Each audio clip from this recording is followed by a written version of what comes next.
Before we dive into the darkness of this case, make sure you subscribe, like, and comment if you dare to uncover the truth, because some stories don't just haunt your mind, they follow you home. The sirens cut through the cold midnight air as flashing red and blue lights painted the quiet suburban street in violent streaks of color. Officers pushed past the yellow tape, boots crunching on frozen gravel, their breaths visible in the winter night. The house at the end of Maplewood Drive looked ordinary. Too ordinary. White shutters, a trimmed lawn, a porch light still glowing as if someone had just stepped out for a moment and never came back. Detective Laura Hayes stood at the front door, her gloved hand hovering inches from the handle. The call had come in less than 20 minutes ago, a welfare check requested by a concerned neighbor who claimed she hadn't seen the homeowner in days. What officers found inside was not silence. It was worse. It was the smell, metallic, heavy, unmistakable. When the door finally opened, the scent of decay rolled into the hallway like a living thing.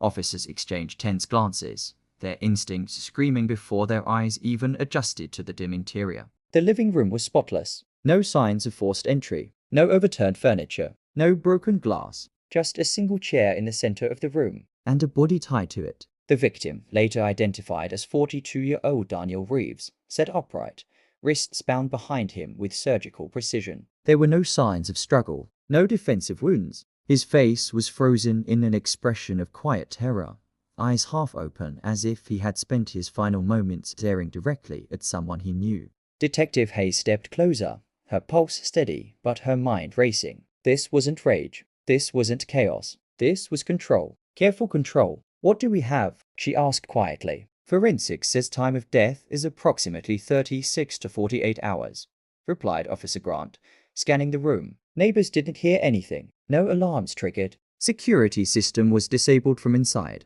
Hayes' gaze shifted toward the dining table. A single sheet of paper lay neatly placed in the center, as though it had been left deliberately for investigators.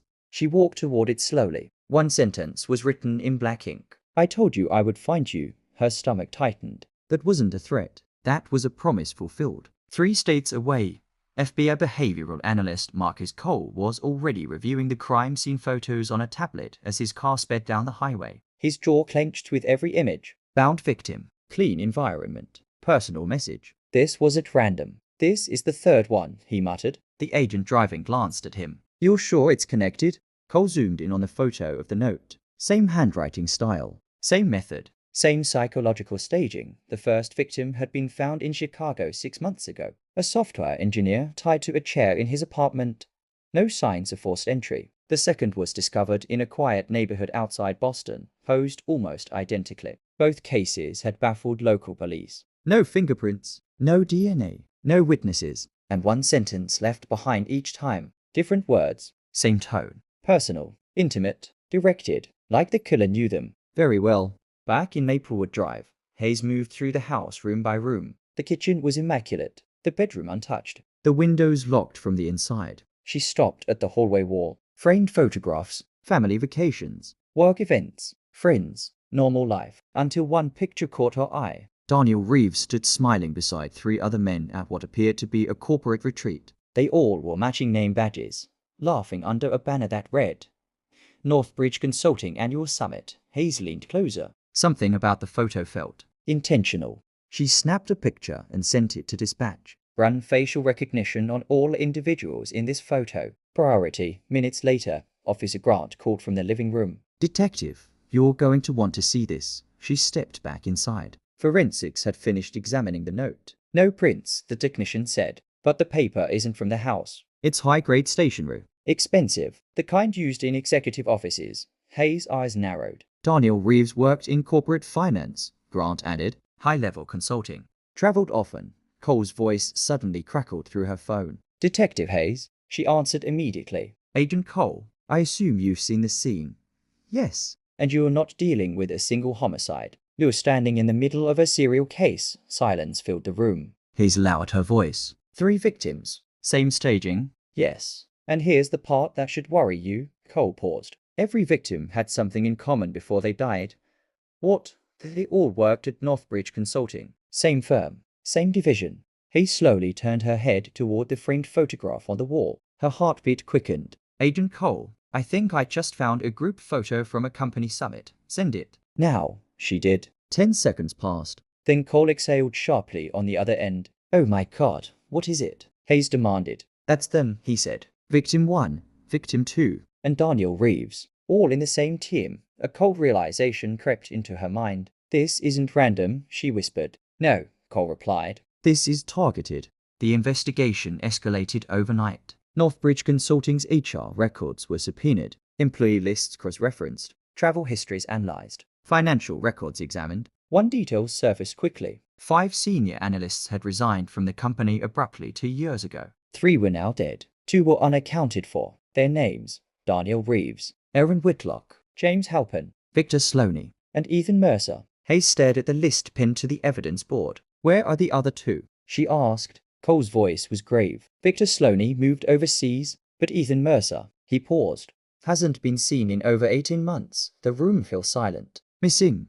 Hayes asked. "Officially, yes. But there's more." Cole sent another file. It was a police report from 2 years earlier, filed by Ethan Mercer. Claim: workplace harassment, psychological threats, anonymous messages. Case status: closed. Insufficient evidence. Hayes' eyes widened as she read the final line of the report. "She said someone kept sending him notes," she murmured. Cole's voice dropped. "What kind of notes?" Hayes swallowed hard. "Notes with a single sentence. The same pattern, the same psychological signature, the same message style." Suddenly, Officer Grant rushed in pale. "Detective, you need to see this." He placed a sealed evidence bag on the table. Inside it was a small voice recorder found hidden beneath the victim's chair. Hayes pressed play. Static filled the room. Then a calm male voice emerged. Steady, controlled, chillingly composed. "You all said it was just business." A pause. "You all said it wasn't personal." Another pause. Then the final sentence, spoken softly, almost emotionally. "But I never forgot what you did to me." The recording ended. No screams, no struggle, just silence. Hayes slowly looked up at Cole's file on Ethan Mercer, a former analyst, a man who reported threats, a man who disappeared, and a man who had every reason to hate the 4 colleagues now tied to a growing list of victims. But as she flipped to the last page of Mercer's background check, her breath caught. Because according to official records, Ethan Mercer was declared dead 18 months ago, and yet someone or something was methodically hunting his former co-workers, leaving messages that sounded like unfinished conversations from the past. Hayes' phone buzzed again. A new forensic update. They had just finished analyzing the ink on the note left in Daniel Reeves' house. It matched the exact same ink composition used in the Chicago and Boston cases, meaning one person had written all 3 messages. One person who knew every victim personally. One person who spoke like he had been betrayed. But when they enhanced the audio file from the recorder, isolating background noise behind the killer's voice, they heard something that froze everyone in the room. A faint announcement echoing in the distance. "Flight 247 now boarding." Hayes looked at Cole, her voice barely a whisper. The killer recorded that message at an airport. Cole's expression turned deadly serious. "And if Ethan Mercer is supposed to be dead," he said slowly, "then either someone is impersonating him, or he's been alive this entire time." Hayes turned back toward the evidence board, staring at the group photo from the Northbridge summit. 5 men smiling, 5 careers, 5 secrets, 3 already dead, 2 unaccounted for, and 1 sentence echoing louder than ever in her mind. "I told you I would find you." If this case has you hooked and your heart racing, subscribe now, because what investigators discovered next behind a locked company archive would unravel a truth far darker than anyone imagined.